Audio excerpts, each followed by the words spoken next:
Hey, welcome back to my channel. If you who are new here, then hi, my name is Erica, and today I'm gonna talk a bit about CC Suarez and more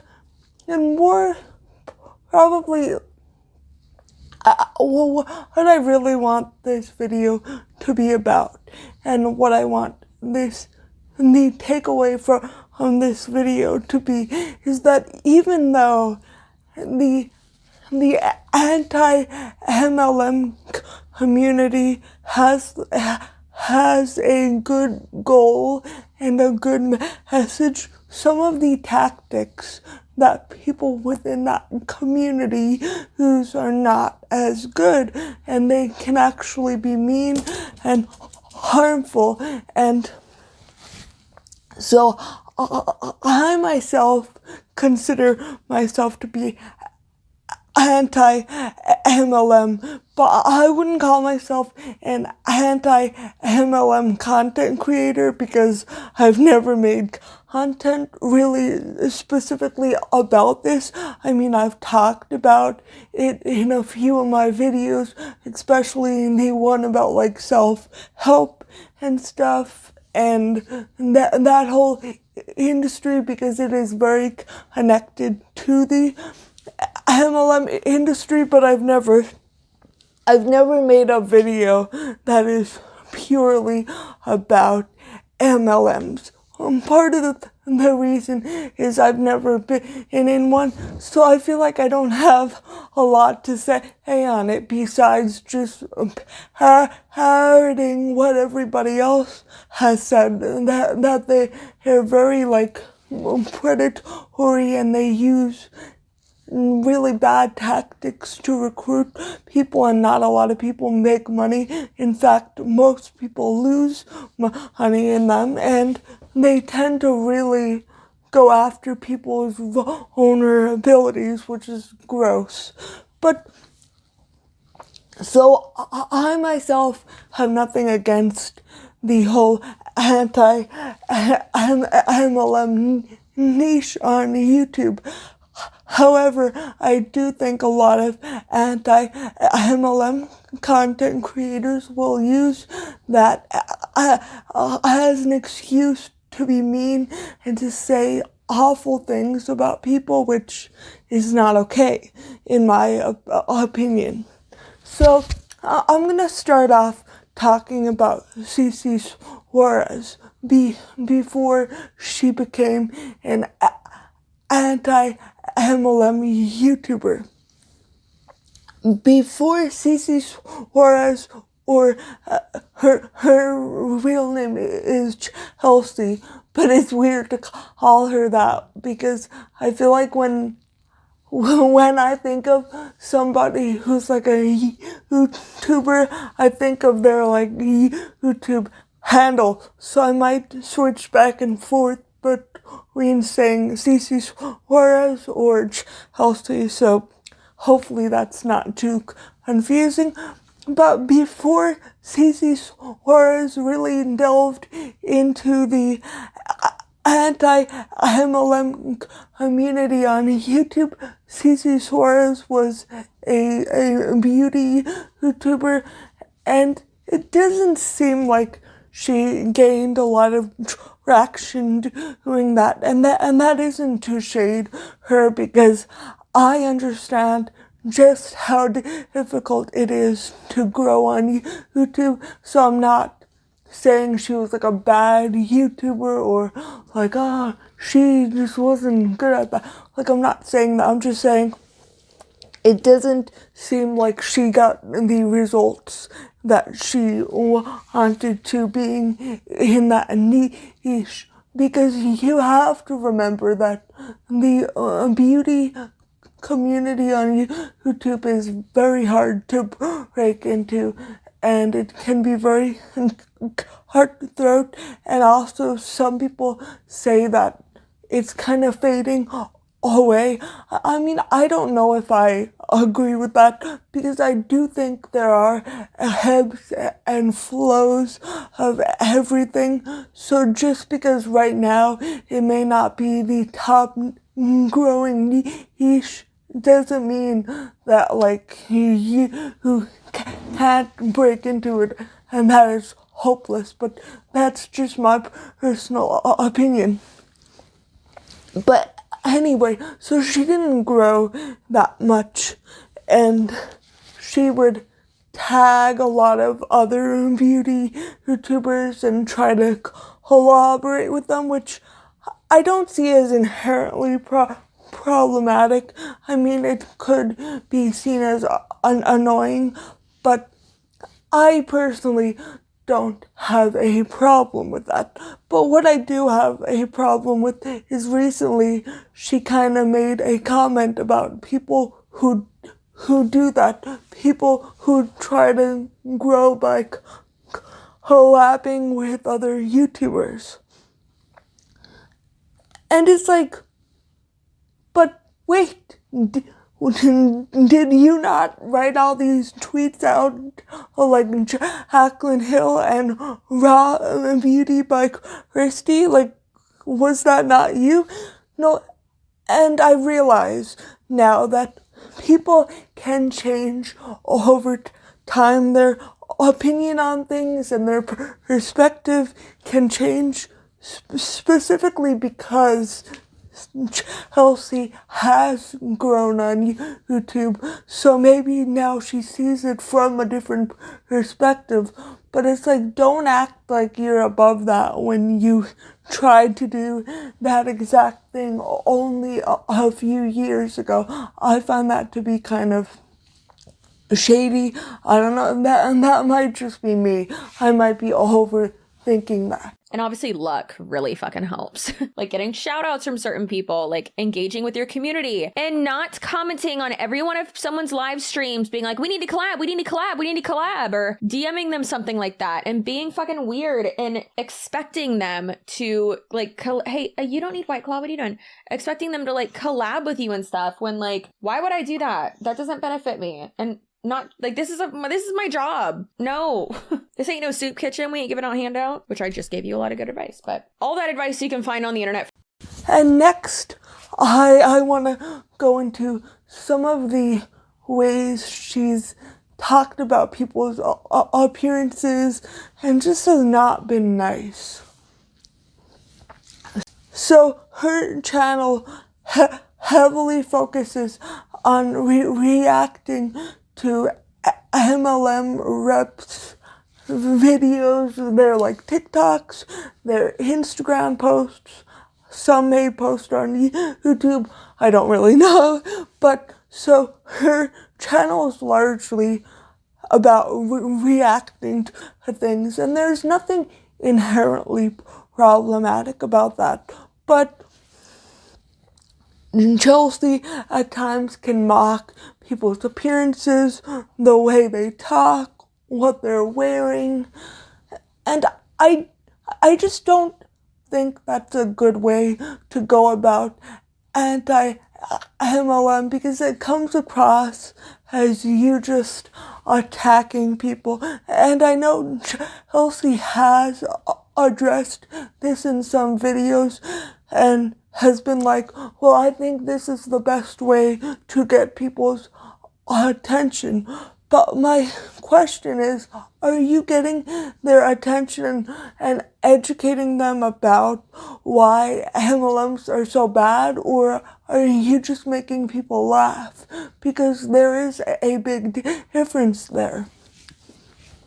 And I mean, to be fair, Chelsea does do a fair amount of educating people on the dangers of MLMs. Bartender from Shrek. And is it just me, or is she always wearing the same clothes? I mean, I guess I am too. Like, you, even if you have a lot of clothes, you have like your favorites, I guess. But like, seems like she's always wearing the same. But one thing she said that really upset me was she called someone the bartender from Shrek, and she did a side-by-side of a picture of the bartender from Shrek and this woman, and I just thought that was a really mean thing to say to someone, and you might be thinking, oh, Erica, you're so sensitive, such a little snowflake. And it's like, yeah, because that's a mean thing to say. Like, can you imagine if somebody told you you looked like the bartender from Shrek? And I mean, it was pretty obvious she did not mean it as a compliment. She was trying to knock this person. And I mean, this person has scammed a lot of people and has ruined a lot of people's lives, but that does not mean you have to attack the way somebody looks. It's really mean to call somebody the bartender from Shrek. And a lot of people might be like, oh, can't she have a little innocent fun? You can have innocent fun without being mean. And that's not the only comment she made towards people. She loves to make fun of people's eyebrows for whatever reason. She really sad. Also, what's happening with her eyebrows? Are they like 47 inches apart? I don't know what's happening with those things. Here is I know this is mean, but it looks like she needs to buy one of the $19 eyebrow pencils and fucking get her like, are they like opposite magnets and they're just trying to get further and further away from each other? Like, what is she doing? like makes fun of people's hair.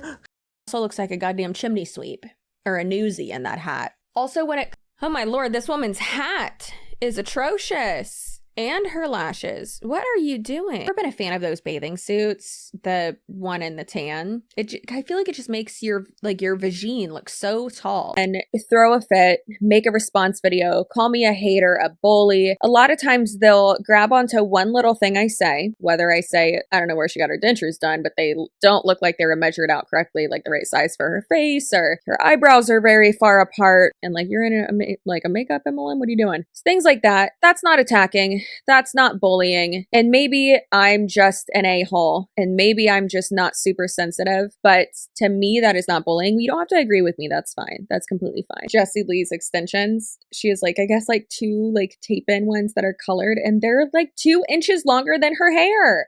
I just think it's funny that she owns a salon and yeah, I don't know why it keeps getting like 2 inches. So if you cannot handle people giving you feedback, reacting to you, criticizing you, however you want to phrase it, if you can't handle that, get off of the internet. You should. She makes fun of the way some people's mouths move, which, like, maybe they have some sort of a disability. so uncomfortable. Is it the filter that's making her do this? Or is this her face? Because I don't know. Because like, the way my mouth moves may annoy you, but I cannot help it. There is nothing I can do to make my mouth move differently. I had speech therapy for 18 years, and this is the best it's going to get. So, I mean, and I don't know if the person she was reacting to in particular had a disability, but I mean, CC had no way of knowing that. We have no way of knowing that. And even if the person does not have a disability, that is something that may be out of their control, and you really just should not be talking about that. Yep.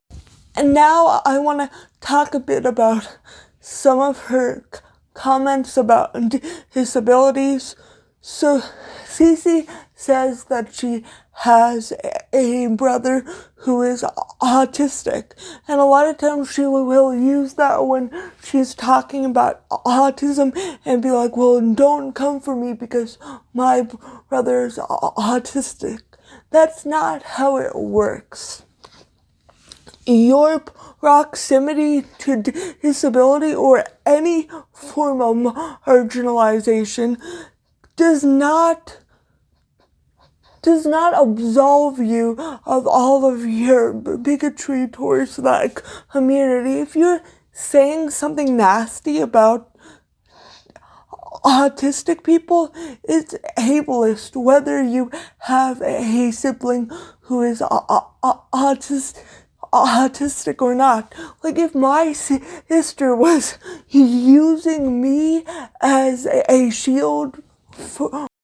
Mark Zuckerberg created Facebook, right? He wears, or not, sorry, Steve Jobs, Apple. He wore that same like black t-shirt Mark Zuckerberg was. He always wears like hoodie. So they have like the exact same wardrobe they wear every day.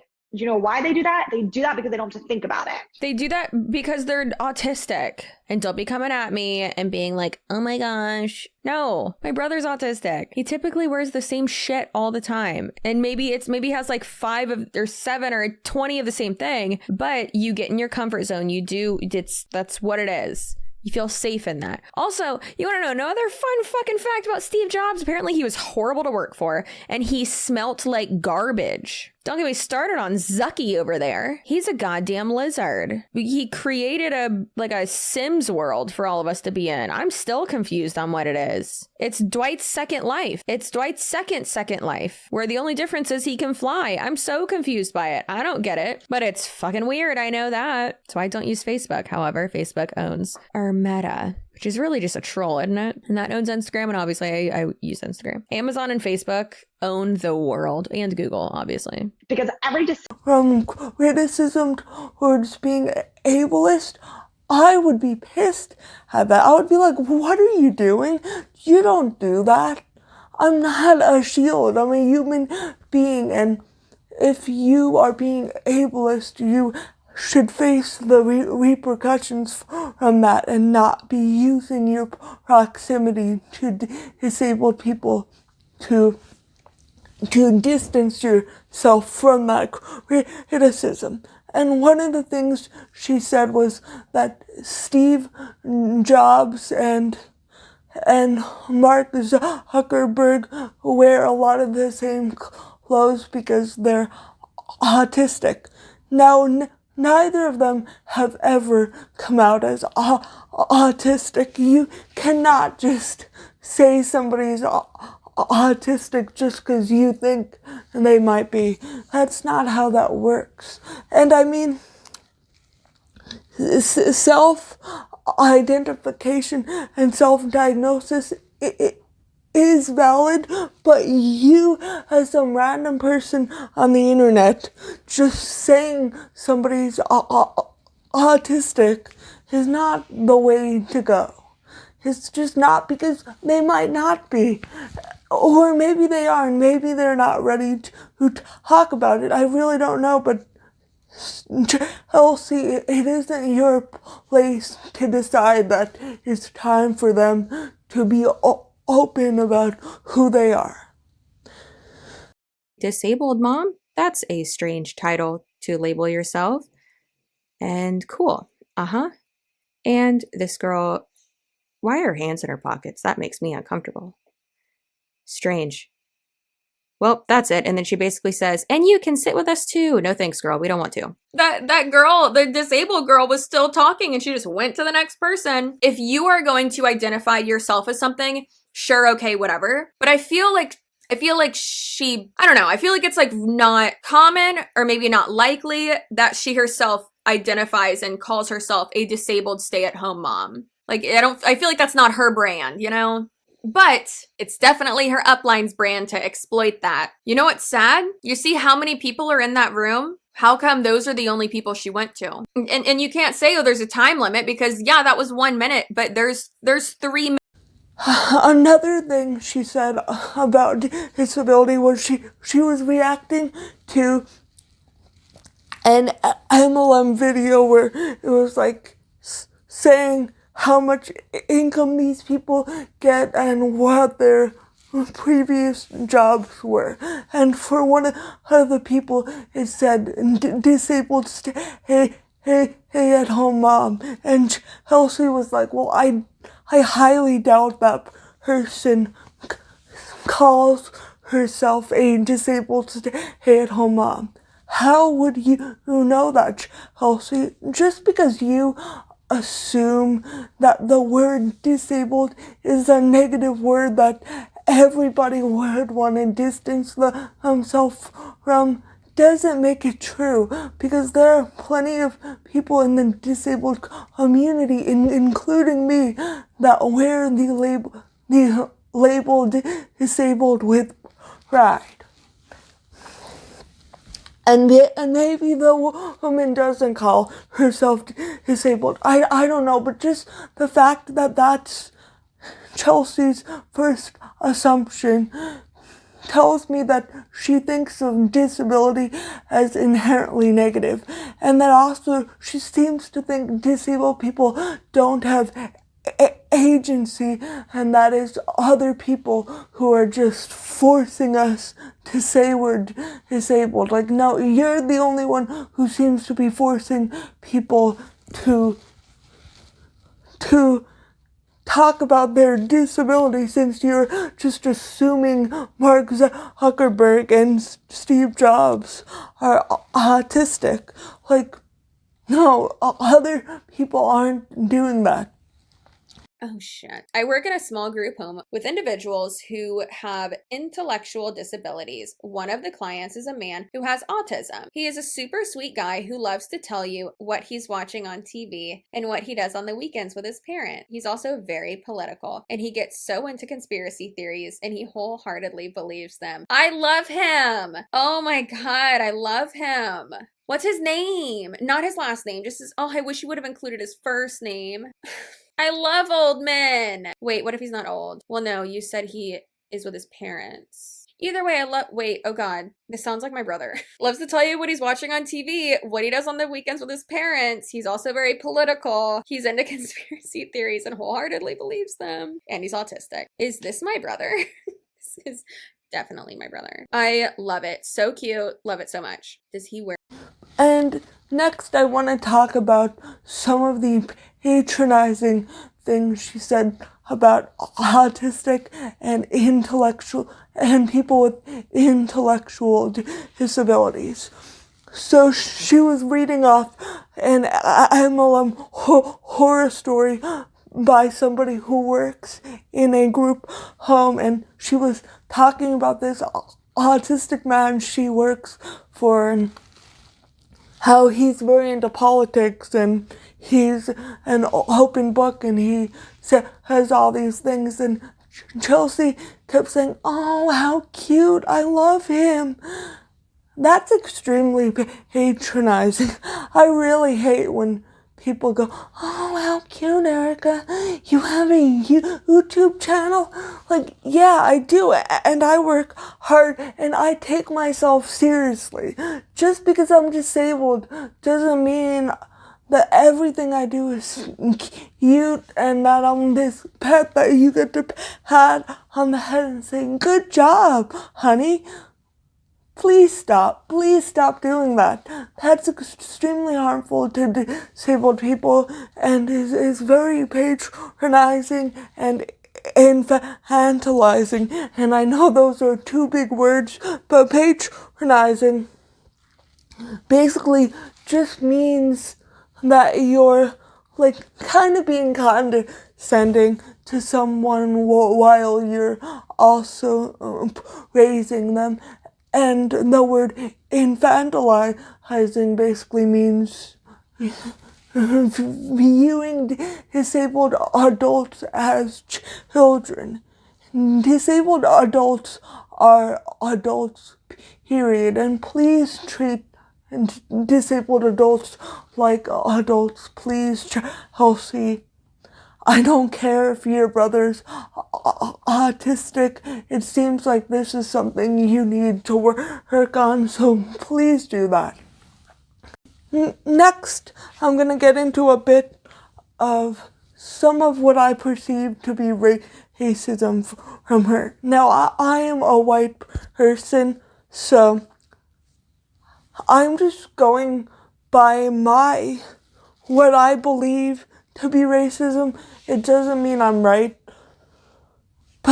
But she posted a picture on Instagram. It was a few years ago now, with her having a very dark spray tan. Now, if you don't know, there is something called blackfishing, which is when non-black people tan and like do different things with their hair and their makeup, and they basically try to pass as black or try to appropriate black culture in such a way that is like they're almost trying to pass as black. But people that aren't black get to do that conveniently and just decide and they want to do that, and they don't, which is a privilege that black people do not have. And also, it's just kind of gross to be trying to steal somebody's culture and somebody's appearance. And on the caption, she wrote, "Where's my bananas?" or something like that. I'll try to put it up on the screen. And I don't know if she meant it in this way, but it was very off-putting, because if you don't know, there's a history of, and this is a very racist history of black people being likened to apes and monkeys. And again, this is very racist, and it's not okay. And I don't know if that's what CC Suarez was referring to, but either way, she should know better, and she should just not have posted that. It was a very off-putting post, and I believe she since deleted it, but I do think it probably is something she should address and apologize for. And next, I'm going to talk a bit about her calling herself Latino by injection. As a Suarez, as someone who's Hispanic by injection, Which I don't even know what that means. I know she's married to a Latino man, but that doesn't make you Latino, and you don't get to take an identity just because of your approximation to it. And this goes back to the things she said about autism too. It doesn't matter if you're married to someone. It doesn't matter if you have a child of that identity. Like, you don't get to take that and be and like use that and be like, well, as somebody who's disabled by proximity, as somebody who's Latino by injection, which, by the way, I've never heard that before. If you've heard that, let me know if that's a thing. I could be off base here, but that just seemed off to me. I don't know. I honestly have no idea what that was even supposed to mean, but yeah. And now I'm going to talk a bit about some of her comments on luxury, on class, and on being an heiress, which I don't know. But apparently Chelsea often claims to be an heiress and that her grandparents were rich and that she's going to inherit all of this money. But she will just say nasty things and make fun of people who don't have money and be like, well, I know luxury and like I only show off my diamond rings twice on Instagram. What? What are you even talking about? Like, I don't care if you're rich or not. That just comes across as very tacky, obnoxious, especially during a global pandemic when a lot of people are struggling financially and being like, oh, of like me wearing like a few of my diamond rings. One of them, it was my diamond snake ring. My best friend, we were at a charity gala and there's a silent auction and I walked with like those auction items and I was like, that one is amazing. Like, that's so me. I love it so much. And then he came back to the table and like got it for me and I was like fucking crying. And I literally put on my Instagram story of me going like, not this with my face, but it was like this. And it was like, when your best friend surprises you with diamonds. Like, I was just real happy. I was a little bit drunk. Be quiet. It was for a good cause. They do all this and they flaunt all this. yeah, yeah, I got this diamond ring at like this charity gala, and my best friend bought it for me, but don't worry, it was for a good cause. I don't know, normal people don't go to charity galas. Like, that's not a thing that non-rich people do, and I can get into the ethics of that another day. But she just comes across as very, like, trying to brag and trying to shame people for not knowing what luxury is, which I don't know what luxury. What is luxury? Who gets to define that anyway? But anyway, and I realized that Luxury. It's not that hard. Just you're not working hard enough. You're already posting about how much you love Netflix and Tiger King. Just do it. And you could live this great life that I live of luxury and Cadillacs and vacations, and all of it's paid for by this shampoo company. Because I'm an influencer. You could be too. You don't have money. It's not a pyramid scheme. Just take out a credit card and give me your money. What? That's not what I meant to say. I can't even like do this as a parody, and I'm so nervous I have to go put all of my jewelry back in the safe. Okay, for real though. It's so funny when it's like you don't know luxury, but you're trying to sell a luxury lifestyle. And again, I do know what luxury is. Listen, it's very funny. And let me actually like correct myself before. I do love those wines, but my favorite wine is Camus. Oh, so good. in this particular clip that I'm talking about, that I'm gonna show here, she's talking about people in MLMs that are trying to like flaunt their money to get people to join them. And I understand how predatory and disgusting that is, but I still think the way Chelsea talked about it was not really helpful and was actually kind of harmful, because to some people, drinking $5 champagne is luxurious.